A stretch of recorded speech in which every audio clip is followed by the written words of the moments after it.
mga kaigsunan, kung amin nyo lang na matikdan ba nga daghan na kaayog mga sabadista no nga namalik sa simbahang Katoliko.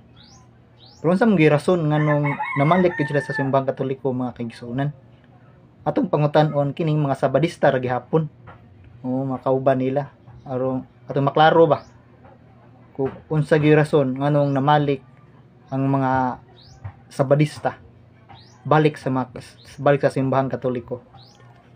Ang Seventh-day Adventist tinukod og tao.